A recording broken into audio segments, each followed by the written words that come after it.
Boa noite, irmãos. Existe um recurso que muitos roteiristas e roteiristas de filmes e escritores de livros usam, que chama plot twist. E a ideia é aquela reviravolta que acontece na história, aquela mudança inesperada, que muda todo o entendimento que a gente tinha do filme, da história ali.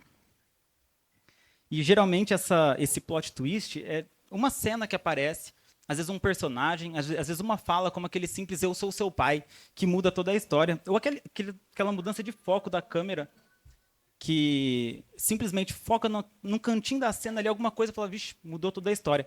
E aí, geralmente, quem já viu um filme assim, já devem ter visto algum filme assim, você fica com aquela sensação de, nossa, agora eu preciso voltar e ver o filme tudo de novo, porque mudou tudo a história. E aí, quando você volta, você vê que o escritor deixou umas pistas ali, e aí você fala, nossa, agora que eu percebo tudo isso, agora que eu estou entendendo o filme de verdade.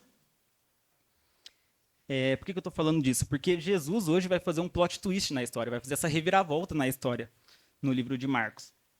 E aí eu imagino que na mente dos discípulos, eles devem ter pensado, nossa, agora eu preciso voltar lá para o Antigo Testamento para entender tudo de novo, porque eu acho que eu entendi tudo errado.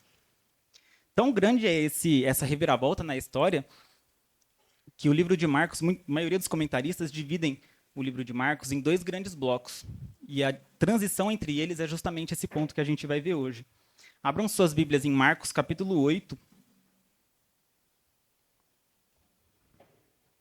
Marcos, capítulo 8, a gente vai ler a partir do versículo 27 até o fim do capítulo, até o versículo 38. Vamos fazer primeiro a leitura inicial.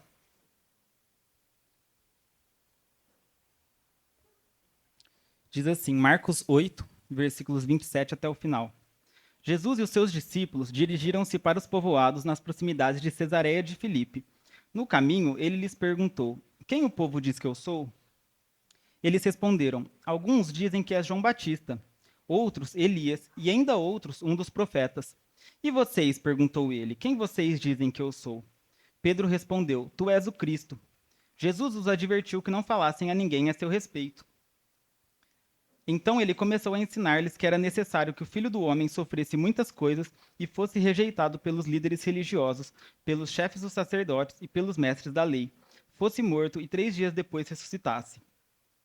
Ele falou claramente a esse respeito. Então Pedro, chamando-o à parte, começou a repreendê-lo. Jesus, porém, voltou-se, olhou para os seus discípulos e repreendeu Pedro, dizendo, para trás de mim, Satanás, você não pensa nas coisas de Deus, mas nas dos homens. Então ele chamou a multidão e os discípulos e disse, se alguém quiser acompanhar-me, negue-se a si mesmo, tome a sua cruz e siga-me. Pois quem quiser salvar a sua vida, a perderá, mas quem perder a sua vida por minha causa e pelo evangelho, a salvará. Pois que adianta o homem ganhar o mundo inteiro e perder a sua alma? Ou o que o homem poderia dar em troca de sua alma? Se alguém se envergonhar de mim e das minhas palavras nesta geração adúltera e pecadora, o Filho do Homem se envergonhará dele quando vier na glória de seu Pai, com os santos anjos. Até aqui. Esse trecho aqui, ele é dividido em 3 grandes blocos. No primeiro, os discípulos entendem quem é Jesus, que vai dos versículos 27 até o versículo 30. O segundo bloco aqui, dos versículos 31 a 33, acontece essa reviravolta na história, a nova lição de Jesus. E nos versículos 34 a 38, a atitude esperada dos discípulos. Vamos... Vamos olhar agora versículo por versículo, a partir do versículo 27. Então, no versículo 27, voltando, diz assim, Jesus e os seus discípulos dirigiram-se para os povoados nas proximidades de Cesareia de Filipe. No caminho, ele lhes perguntou, quem o povo diz que eu sou? Então, aqui Jesus está num território não judeu. Ele estava antes em Betsaida, como diz ali no trecho anterior, que já é um território não judeu, e agora está indo para outro território não judeu chamado Cesareia de Filipe, e é um território um pouco ao norte. E no caminho, Jesus aproveita para tratar em particular com os discípulos, para ter aquela conversa em particular, porque a gente sempre tinha a multidão ali em volta, então agora é minha hora de tratar em particular com os discípulos. E ele começa a conversa com os discípulos perguntando, quem o povo diz que eu sou? E aí os discípulos respondem no versículo 28. Eles responderam: alguns dizem que é João Batista, outros Elias e ainda outros um dos profetas. A resposta dos discípulos aqui reflete o que Marcos já falou no livro. Se você voltar à sua página. Está ameaçando o microfone. Aí, obrigado. Se você voltar à página, uma página na sua Bíblia, no capítulo 6, versículos 14 e 15, Marcos fala assim: o rei Herodes ouviu falar dessas coisas, pois o nome de Jesus havia se tornado bem conhecido. Algumas pessoas estavam dizendo: João Batista ressuscitou dos mortos, por isso estão operando nele poderes miraculosos. Outros diziam: ele é Elias. E ainda outros afirmavam: ele é um profeta, como um dos antigos profetas. Então, aqui o que discípulos falam, a resposta dos discípulos para Jesus sobre quem o povo dizia que Jesus é João Batista. Alguns falavam que era João Batista, outros Elias e ainda outros um dos profetas. E esses três casos são profetas. E quando você olha no Antigo Testamento, principalmente, o papel de um profeta era de ensinar e exortar o povo a se arrepender. Quando eles viam que vinha um cativeiro ou quando eles já estavam no cativeiro, eles exortavam o povo.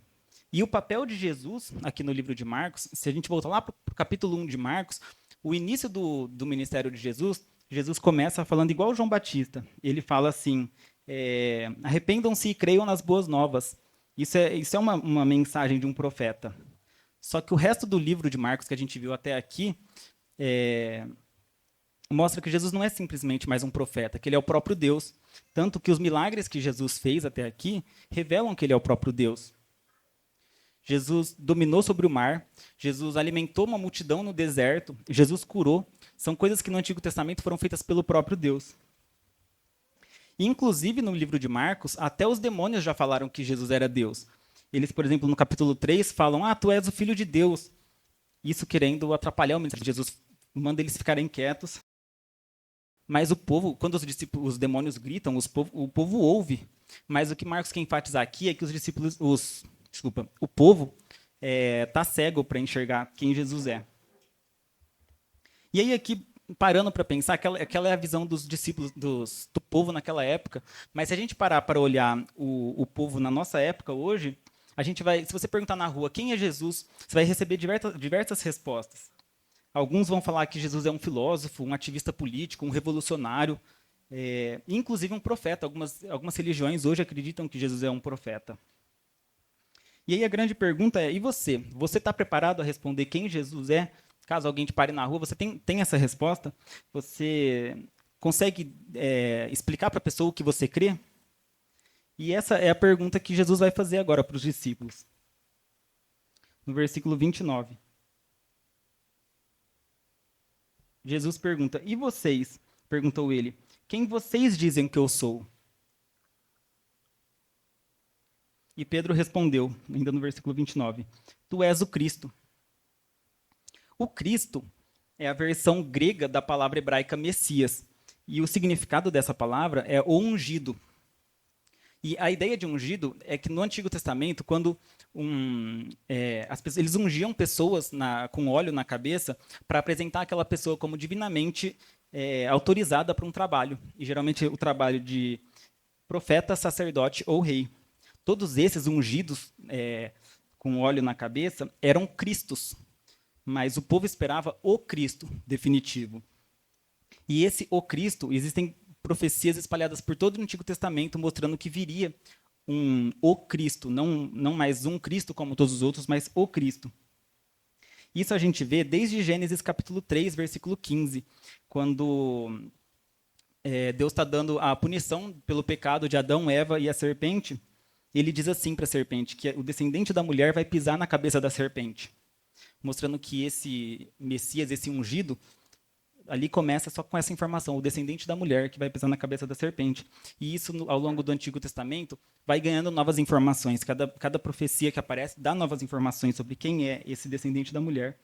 E Isaías, que é o pano de fundo do livro de Marcos, tem várias dessas profecias sobre o Cristo, e no capítulo 9, versículos 6 e 7, fala assim, que esse Cristo ele será como um menino com o governo nos ombros. Diz assim: ele será chamado Maravilhoso Conselheiro, Deus Poderoso, Pai Eterno, Príncipe da Paz. Ele estenderá o seu domínio e haverá paz sem fim sobre o trono de Davi e sobre o seu reino, estabelecido e mantido com justiça e retidão, desde agora e para sempre. E aí, então, essas informações que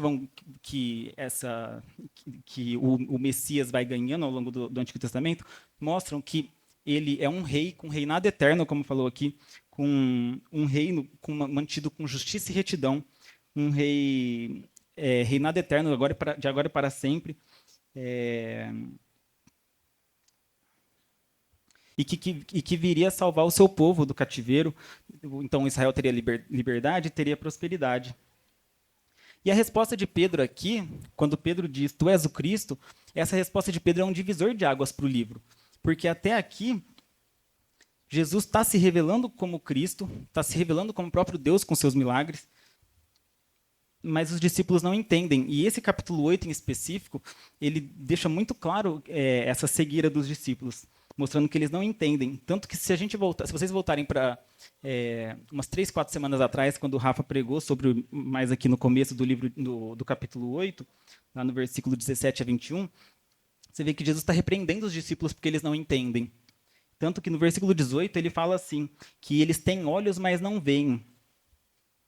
E aí depois interrompe essa repreensão de Jesus com os discípulos, falando que eles não entendem, e começa a história da cura do cego em 2 etapas, que a gente viu na semana passada. E essa cura do cego, ela serve como uma metáfora aqui. Só relembrando a história, o cego chega para Jesus e Jesus cura ele, uma primeira etapa da cura. E aí pergunta, o que você está vendo? Ele fala, estou vendo embaçado, estou vendo pessoas, parecem árvores. E aí Jesus então cura de novo e ele começa a ver plenamente. Isso serve como uma metáfora para a visão dos discípulos. Que Jesus estava falando, vocês estão cegos, vocês têm olhos, mas não veem. E aí então, depois dessa cura do cego em 2 etapas, vem esse trecho e a gente vê que Pedro entendeu. Pedro diz, tu és o Cristo. Finalmente Pedro entendeu quem é Jesus, que ele estava se apresentando durante todo esse trecho. Isso mostra que os discípulos começaram a enxergar. Pelo menos parcialmente, como a gente vai ver. E aí o próximo passo esperado dos discípulos ali, que a gente imagina, né, se Jesus é o Cristo, é o Rei eterno que vai reinar, que veio para reinar, um reinado eterno, justo, então vamos coroar Jesus, vamos colocar aí uma coroa lá em Jesus, tirar o Império Romano e colocar Jesus como rei sobre todas as nações. Só que aí começa essa reviravolta na história, começa uma atitude curiosa de Jesus. Ele diz assim, versículo 30. Jesus os advertiu que não falassem a ninguém a seu respeito. Falei, uai, mas não era para a gente anunciar agora que a gente finalmente entendeu? E o propósito de Jesus é mostrar que eles começaram a enxergar, eles estavam cegos, e assim como aquele cego com a cura em 2 etapas, eles começaram a enxergar, só que ainda embaçado, ainda estava uma visão parcial. Eles ainda não tinham a visão completa, e para terem a visão completa, Jesus vai começar agora a próxima lição, que vai continuar durante toda essa segunda parte do livro até o fim. E aí, então, no versículo 31, Jesus começa essa nova lição, essa reviravolta na história.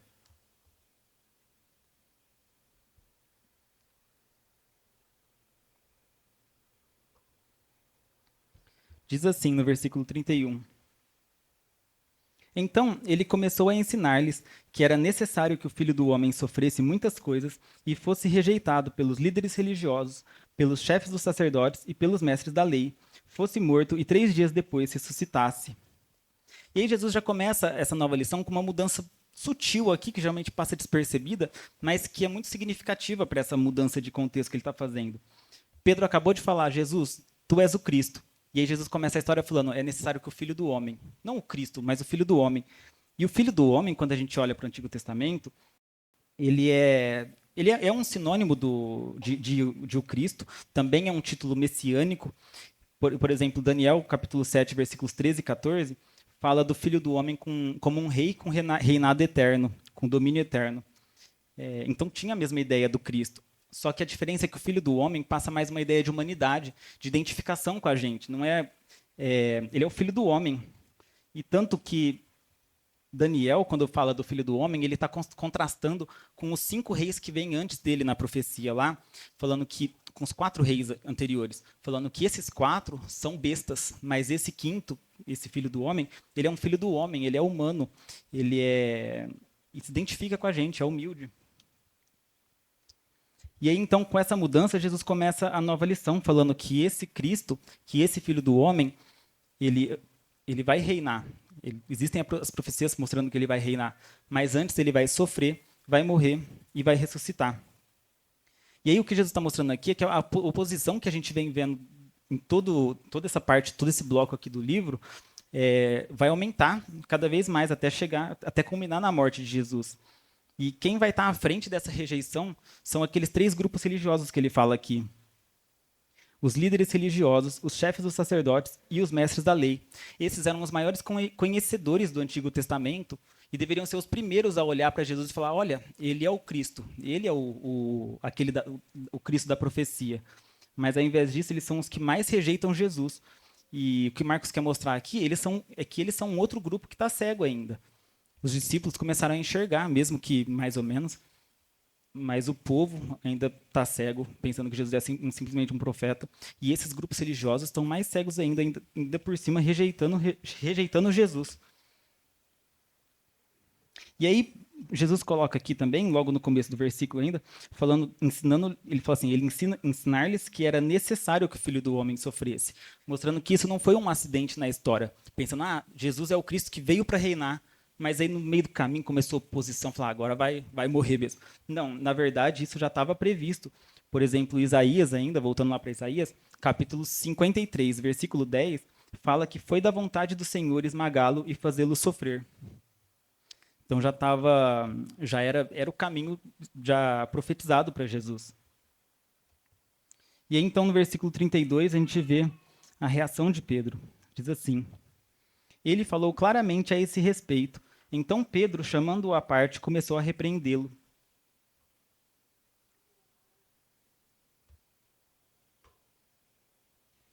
E para Pedro não faz sentido o Cristo morrer. A gente acabou de ver as profecias falando que o Cristo vai reinar. As profecias falam desse Cristo como um rei eterno. E aí essa reviravolta que Jesus faz na história, falando que o Cristo vai morrer, deve ter dado aquela sensação em Pedro, falando assim, agora eu preciso voltar lá para o Antigo Testamento e ler tudo de novo, que eu acho que eu entendi tudo errado. E se a gente voltar para o Antigo Testamento, olhar as profecias completas, a gente vai ver que realmente isso já estava profetizado. Por exemplo, Gênesis 3, que eu citei, versículo 15, que fala do descendente da mulher que vai pisar a cabeça da serpente, também fala que esse descendente vai ser picado no calcanhar, mostrando o sofrimento que ele vai passar. Isaías tem várias profecias falando sobre o Cristo como um rei, com um reinado eterno, mas o capítulo 53 inteiro ele é dedicado a mostrar esse Cristo como servo sofredor,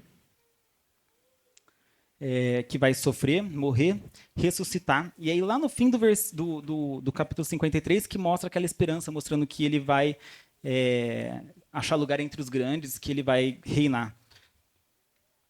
E aí o que Pedro ainda precisava enxergar é que o caminho de Cristo até o trono precisava antes passar pelo sofrimento. E Jesus está mostrando aqui que Pedro enxergava embaçado.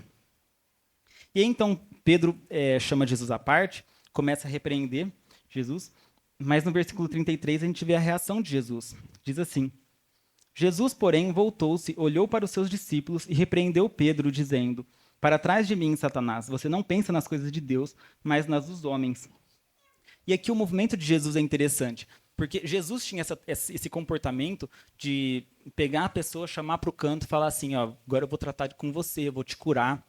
E Pedro imita isso no versículo anterior. Ele puxa Jesus para o canto e fala, peraí, Jesus, vem cá que eu vou te exortar aqui, que você está falando coisa errada. E Jesus se afasta. O primeiro movimento de Jesus é se afastar de Pedro, mostrando, não, Pedro, eu não preciso ser tratado, eu não estou fazendo nada de errado. E aí Jesus então olha para os discípulos, e isso mostra que muito provavelmente os discípulos estavam com essa mesma ideia de Pedro. Eles conversavam lá entre eles, Pedro era o primeiro que falava as coisas mais impulsivo, mas os outros deviam estar com o mesmo pensamento. E por isso Jesus olha para eles antes de repreender Pedro, mostrando, isso serve para vocês também. E aí Jesus então finalmente repreende Pedro, e parece uma repreensão muito pesada. Ele fala assim, para trás de mim, Satanás. Nossa, mas parece que Pedro tinha uma boa intenção.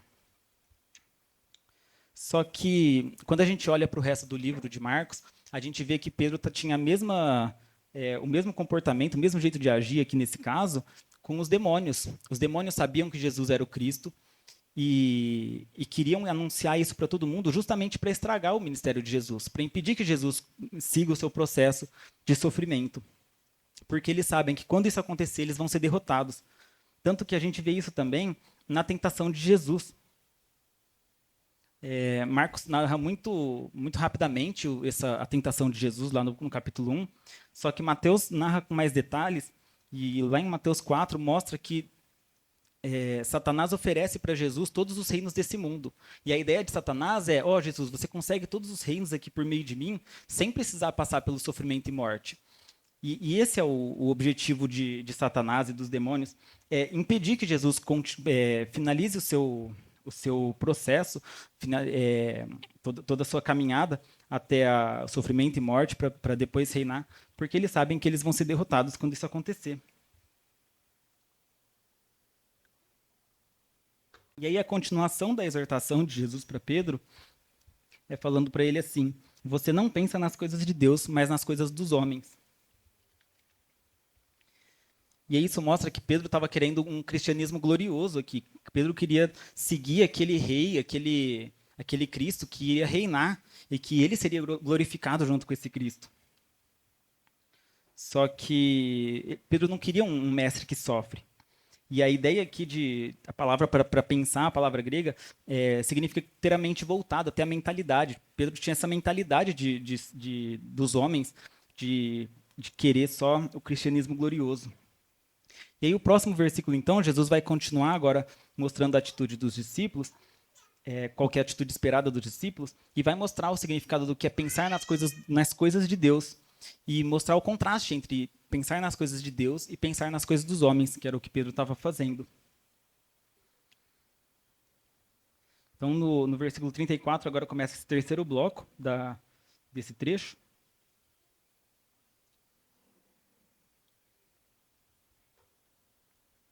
E começa com mais uma mudança. Diz assim: então ele chamou a multidão e os discípulos e disse: se alguém quiser acompanhar-me, negue-se a si mesmo, tome a sua cruz e siga-me. Então, acontece uma mudança aqui que Jesus antes estava tratando em particular com os discípulos. Falando, agora minha conversa é com você. Mas agora essa conversa que ele vai fazer é para toda a população, para toda a multidão ali. E isso mostra que o que Jesus vai falar é alguma coisa que serve para toda a multidão. E o que Jesus vai fazer aqui é um convite mostrando quem quiser seguir-me. Isso vale para todo mundo, não só para os discípulos. Claro que para os discípulos eles têm informações a mais ali que eles vão olhar aquele convite de Jesus e entender mais profundamente. Vão ser consolados sabendo que o próprio Cristo vai sofrer e morrer. Mas é um convite aqui para toda a multidão. E aí então Jesus aqui nesse versículo, ele vai mostrar o que é pensar nas coisas de Deus. Ele mostrou, Pedro, você está pensando nas coisas dos homens, mas aqui eu vou te apresentar o que é pensar nas coisas de Deus, o que você deveria fazer. E ele mostra, então, se alguém quiser acompanhar-me, negue-se a si mesmo, tome a sua cruz e siga-me. Então, pensar nas coisas de Deus é o negar a si mesmo, tomar a sua cruz e seguir Jesus. O negar a si mesmo é o oposto do que Adão e Eva fizeram lá no Éden. Lá eles podiam fazer a vontade de Deus, mas eles preferiram fazer a própria vontade. Ao invés de seguir a Deus, eles resolveram ser os seus próprios deuses. Então, o negar a si mesmo é voltar, é mudar o seu centro de gravidade de você mesmo para Deus. E o tomar a cruz era um tipo de morte muito comum até na época, só que era um tipo de morte muito degradante ali na época. Porque era um símbolo de rejeição, significava que a pessoa merecia a morte, ela tinha sido banida da sociedade, mas também simbolizava humilhação e sofrimento. Porque a pessoa não seria simplesmente morta, mas ela seria morta em praça pública, ela seria humilhada na frente de todo mundo. E geralmente a pessoa que era condenada a morrer na cruz, ela mesma levava a própria cruz até o lugar da crucificação. E o tomar a própria cruz traz essa ideia, esteja preparado, aceite o sofrimento, aceite a humilhação, aceite a rejeição. E aí, então, o terceiro passo, depois de negar a si mesmo, tomar a cruz, é, então, seguir Jesus. E a ideia aqui é de imitar Jesus no agir, no falar, e com ele até a morte.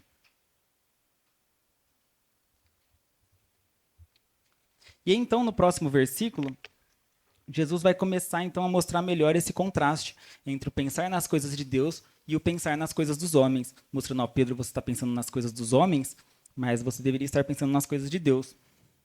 Ele diz assim, no versículo 35.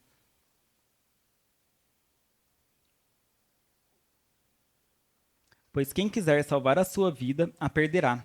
Mas quem perder a sua vida por minha causa e pelo evangelho, a salvará. E aqui, então, essa comparação, esse contraste, ele vai ganhando novas informações. O que Jesus está mostrando aqui, então, é que o pensar nas coisas dos homens é aquela pessoa que quer salvar a própria vida. Ou seja, ela quer ter, como a gente viu do versículo anterior, ela quer ter honra, ter aceitação. Ela não quer o sofrimento e rejeição. E o pensar nas coisas de Deus é o estar disposto a perder a vida. É o aceitar sofrimento, humilhação, rejeição e até a morte. E aí o motivo de pensar nas coisas de Deus não significa que você vai buscar o sofrimento e falar, deixa eu procurar onde tem sofrimento para eu ir lá atrás para sofrer. A ideia que ele coloca aqui diz assim, mas quem perder a sua vida por minha causa e pelo evangelho, mostrando que a motivação daquele que pensa nas coisas de Deus é pensar, amar a Jesus e ao evangelho. E isso vai trazer o sofrimento. O perder a vida é consequência de amar a Jesus e ao evangelho. E aí então Jesus mostra a consequência desses dois modos de pensar, dessas duas mentalidades. E é o oposto do que a gente espera. Mostrando que quem quer salvar a própria vida, quem quer honra e aceitação desse mundo, vai perder a vida, vai sofrer humilhação e rejeição. Mas quem aceita perder a vida, aceita humilhação e rejeição, a consequência é que a pessoa vai ganhar a vida, vai ter honra e aceitação. O missionário Jim Elliot, o Rafa já falou dele aqui em alguma pregação passada, ele, um pouco antes dele morrer, lá no Equador, ele diz a seguinte frase, não é tolo aquele que dá o que não pode manter para ganhar aquilo que não pode perder. E aí, o versículo 38 lá na frente vai mostrar mais detalhes, vai continuar desenvolvendo essa ideia, mostrando mais detalhes do que seria o ganhar e o perder a vida.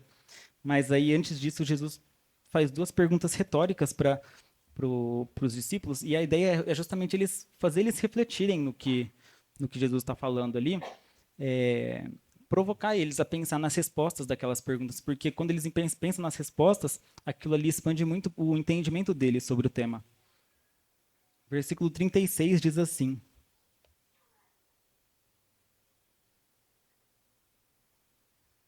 pois, que adianta o homem ganhar o mundo inteiro e perder a sua alma? E a ideia aqui é, sabe aquela pessoa que quer ganhar a vida, que quer salvar a vida, que a gente viu no versículo anterior?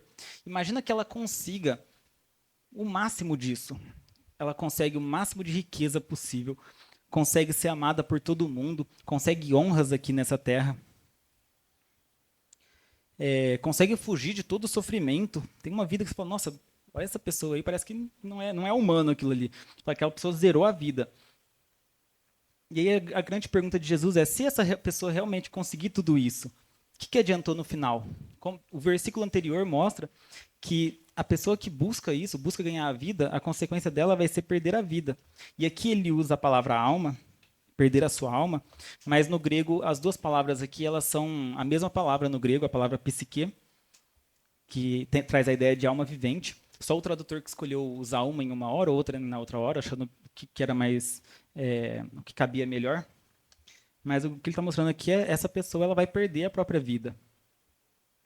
E aí Jesus então faz uma segunda pergunta retórica, continuando esse raciocínio. No versículo 37. Ou o que o homem poderia dar em troca da sua alma? E aqui continua nessa mesma ideia. Imagina que essa pessoa realmente conseguiu ganhar o mundo. O que ela pode dar em troca da sua alma? É possível você comprar a sua salvação? E a gente viu dois domingos atrás, quando teve o culto especial, relembrando da Reforma Protestante, Lutero deixa isso muito claro. Os padres da época estavam vendendo a salvação para as pessoas, falando, ó, dá um dinheiro aí que você ganha a salvação. E Lutero vai contra isso. Lutero mostra que a salvação é pela Bíblia, em Efésios, ele mostra que a salvação é pela graça por meio da fé. E a grande questão aqui é que Jesus falou no versículo anterior, falou, quem perder a sua vida salvará. E aí dá aquela impressão, mas então eu posso dar a minha própria vida em troca da vida. Então se eu perder a minha vida, se eu der a minha vida, aí eu mereço a vida. E a grande questão é que não, você nunca vai merecer a sua vida. E aí a grande chave aqui dessa pergunta de Jesus é que ele coloca a pergunta na visão do homem. Ele diz assim, cadê? Ou o que o homem poderia dar em troca de sua alma? A resposta, o que o homem pode dar em troca da sua alma é nada. Mas alguém vai dar a vida em troca da vida do homem. E isso a gente vê, lá voltando para Isaías 53, fala assim, falando sobre esse Cristo, sobre esse servo sofredor, fala assim, mas ele foi traspassado por causa das nossas transgressões, foi esmagado por causa das nossas iniquidades. O castigo que nos trouxe paz estava sobre ele, e pelas suas feridas fomos curados. Isso mostra que para o homem não pode dar nada em troca da sua alma. Mas alguém ia dar alguma coisa em troca da alma. E esse alguém era o Cristo. Era o próprio Jesus, falando, mostrando o sofrimento dele. Ele mesmo ia dar a própria vida dele em troca da nossa vida. E aí então Jesus chega no ápice desse contraste agora entre pensar nas coisas de Deus e pensar nas coisas dos homens, querer salvar a sua vida ou estar disposto a perder a vida, no versículo 38.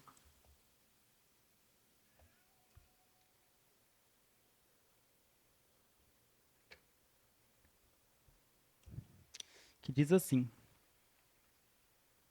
se alguém se envergonhar de mim e das minhas palavras, nesta geração adúltera e pecadora, o Filho do Homem se envergonhará dele quando vier na glória de seu Pai com os santos anjos. E aí aqui então Jesus faz um contraste com o versículo 35, porque lá no versículo 35 ele falou assim, mas quem perder a sua vida por minha causa e pelo evangelho? E agora ele começa falando, se alguém se envergonhar de mim e das minhas palavras, ou seja, de Jesus e do evangelho. Então lá ele estava mostrando da pessoa que está disposta a perder a vida por Jesus e pelo evangelho, e aqui mostrando o outro lado, mostrando a pessoa que se envergonha de Jesus e do evangelho. E é exatamente isso que Pedro estava fazendo. Pedro estava se envergonhando de Jesus, do que ele estava falando ali.